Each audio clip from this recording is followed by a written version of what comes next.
Are you ready for the tough times ahead? Or are you going to be waiting in line for government handouts? Because not being able to predict the future, well, that's excusable. But being fragile to the future, it's not. And that's why today I'm going to show you exactly how to figure this out. Finally get an answer to whether you're fragile or resilient to future disasters. Hey, I'm Jack, and I'm a co-founder of SkilledSurvival.com and TheResilientLife.com, and I've been helping thousands of people over the years get prepared and get more resilient to the future. For example, with my help, Adam finally finished his Get Home bag. Julie received her GRMS license and her ham amateur radio license as well. Deborah quickly shed 12% of her debt and built a $1,000 emergency fund, and Tracy was able to get debt-free. DJ spent 2.5 days practicing her bug-out route, and Christopher was able to secure his well water using a strategic backup pump. I help people become more resilient to the unknowable future. That's what I do. And I want similar success for you. And the first step is to figure out if you're part of what I call the fragile masses or not. Because knowing exactly where you stand on the fragile versus resilient spectrum will help you decide your best course of action. So how do you figure this out? The good news is it's easy. You just need to take stock of your strategic backups and then compare your results to a standard. Wait, what? A standard? Well, yes, because having results in a vacuum without a standard to compare it to doesn't really provide a ton of information on its own. It's sort of like calculating your net worth. Sure,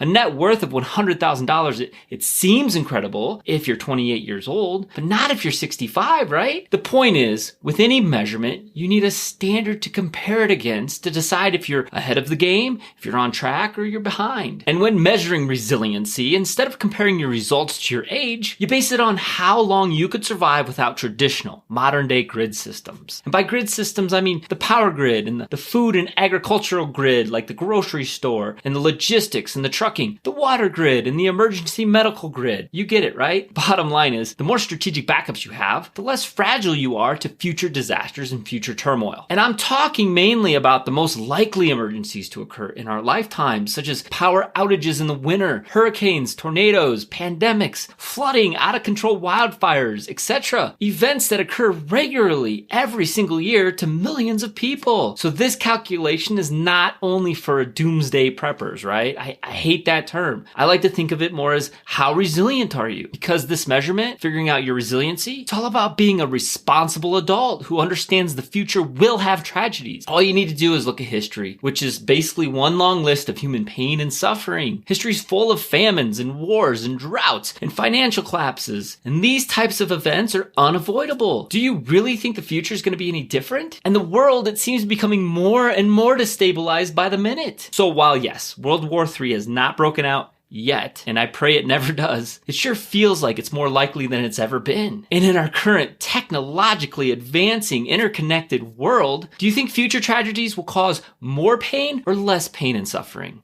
Obviously, it's more, way more. So being resilient just makes sense. It's how you take care of yourself and your family if we end up in any kind of widespread world upending disaster. And now I'm talking about things like nuclear war or an EMP or a massive cyber attack, an out of control inflation, massive job losses, a widespread civil unrest, or even civil war. Heck, what about the threat of bioengineering and nanoweapons and super AI? These are all very real threats that could take place over the next few decades, and such risks are rising faster and faster. It's exponential. That's why it's beyond foolish to think we modern humans that we have it all figured out and that the future will be smooth sailing from here. That type of thinking is asinine. It's being willfully blind to the truth, and it's 100% fragile. So knowing these facts, you can either 1, figure out where you stand on the fragile versus resiliency scale, and then, if you're fragile, do something about it, or 2, you can be ignorant. But honestly, option 2, it's pretty much out the window. I know now that you know in your heart that worldwide tensions are on the rise. And how do I know this? Because you're listening to me right now. If you didn't believe that, and you thought that the future would look like heaven on earth, well, you would have stopped watching me by now, and you would have moved on to something else. So, sorry, option 2 is no longer an option for you. Now, some people try to choose a third option that I call prediction error. So instead of focusing their time and energy on becoming more resilient to the future, they spend countless countless hours trying to predict when and where and how the next disaster will unfold. And honestly, if you could predict the future, this makes some sense. I mean, you could just take the appropriate action right before all hell breaks loose, right? You could stock up or move out of harm's way before everyone else figures it out. But this strategy is pure folly. Why? Because it's an absolute fact that no one can predict the future. At least not the specific timing and the magnitude and severity and all the other critical details. Only after these events occur do we say, oh yeah, I knew that was coming. Or, it was obvious, I knew all along that was gonna happen. But that thinking, that's a human error. That's called hindsight bias. Before any event or disaster has completely unfolded, it's too chaotic to understand what the hell's going on. It's called the fog of war for a reason. The truth is, no one can predict the future disaster with any accuracy. But at the same time, we know for a fact that the future will include mass turmoil, right? There's no escaping it. So the only logical thing to do at this point is to stop being ignorant, stop trying to predict, and start measuring. To take the time to figure out with a certainty how resilient or fragile you currently are to the future. Good news is you can do that, and it's not that complicated. All you need to do is to take my short readiness score quiz. It'll give you the definite answer you're looking for to know if you're part of the fragile masses or the resilient few, which will either 1, give you some real peace of mind, or 2, help you realize that you got some work to do. That's why you need to take my short readiness score quiz right now by clicking the button in the description. After clicking, you'll go to a page where you'll answer a few short questions about your food and your water and your medical supplies, plus your home defense and your survival gear and your financial situation. Again, don't worry. Questions are so easy a 3rd grader could answer them. The only alternative is to remain willfully blind to the truth and to put your life and your family's life in the hands of others, or worse, the corrupt government bureaucrats. And again, history has shown us where that strategy could lead. And in a worst case scenario, being fragile and ignorant could result in horrific consequences, like being led into mass starvation, dehydration, hypothermia, and disease. And even if those events never occur in our lifetimes, there will still be power outages and hurricanes and floods and wildfires and economic collapses and cyber warfare and home break-ins. You know, the stuff that happens every day worldwide. I mean, do you know exactly how fragile you are to those types of situations? If not, it's beyond time you take personal responsibility into your own hands to figure out where you stand on the fragile versus resilient spectrum. Only then can you formulate a plan to stop relying on handouts and the charity of others, and to become a resilient person who can protect yourself and your family in a future disaster. Don't fall for the traps. Instead, take my quick and easy readiness score quiz by clicking the link in the description below and find out if you're part of the fragile masses